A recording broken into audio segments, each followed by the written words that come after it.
Loehndorf. I'm the Collection Education Specialist here at the Shiloh Museum of Ozark History. And today we're going to be talking about some of our pre-made boxes and what we use them for and kind of what stuff's stored in them. As you can see, we've got a wide variety of sizes that correspond to different size artifacts that we fill them with. So we're going to start actually with the largest box back here. This is actually our quilt boxes or textile boxes.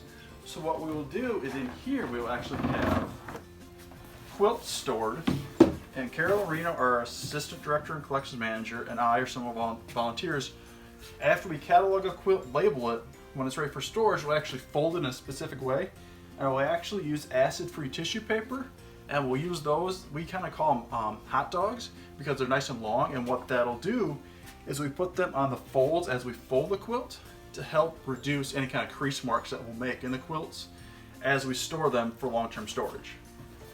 So this is a quilt box. You can see it's got the metal edges there, and we use these for large textiles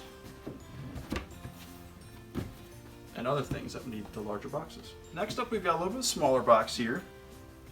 These are more of a general purpose box. You can fit a lot of artifacts in here. In here we actually have product packaging. So we've got boxes, smaller boxes inside a larger box. And you can see we've got some ethafoam in there for padding. We've also got some blue board we use from boxes. And we can actually use blue board to make shelves to layer the boxes. Because if we were to store these boxes individually, it would take up a lot of room on our shelves.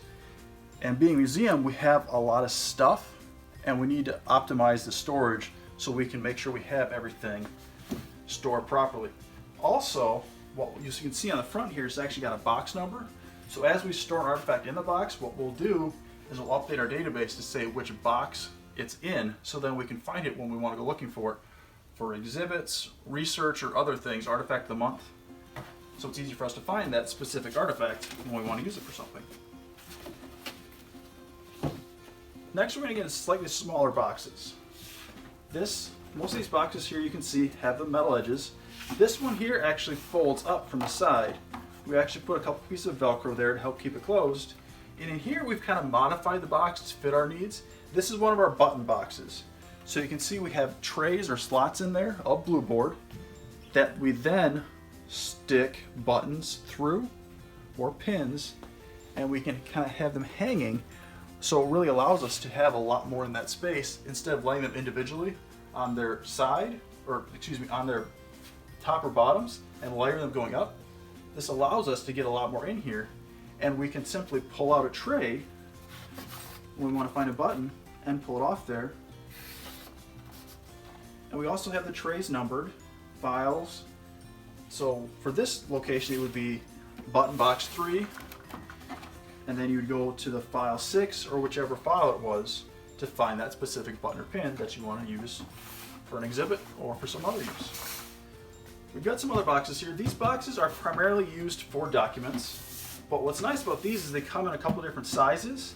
They also come in a couple different thicknesses. So we've got some that are skinny and some that are wider. They also come in different lengths. So here you can see we've got letter, and we also have legal size, because sometimes we'll get documents that are a little bit larger than letter.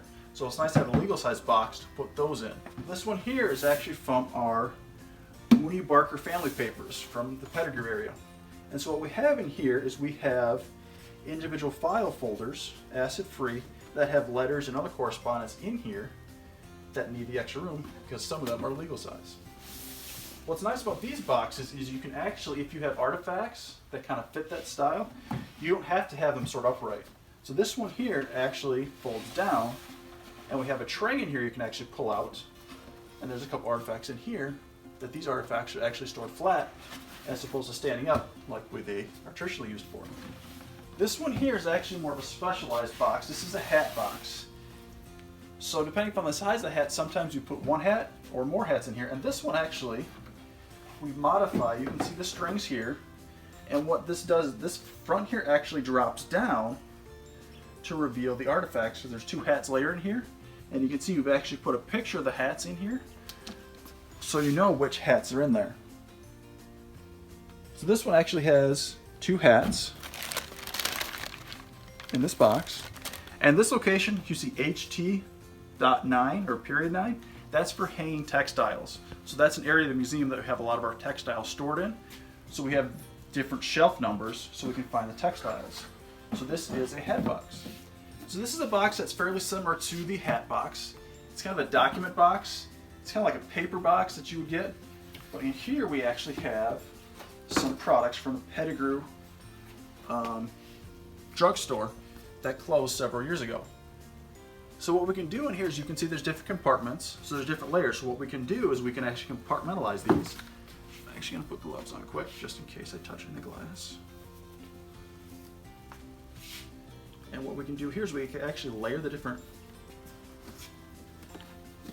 packages so we can optimize the amount of space that we have in a box. So there in the bottom you can see they're just loose in there. They're not in the compartments or anything like that, but you do see they are padded with foam or with cardstock. And this actually here has some tabs here that we taped, so you can actually use those to lift up the box as well. So those are some of the storage materials and methods that we use here at the Shiloh Museum of Ozark History. Hope you learned a little bit. Enjoy the video.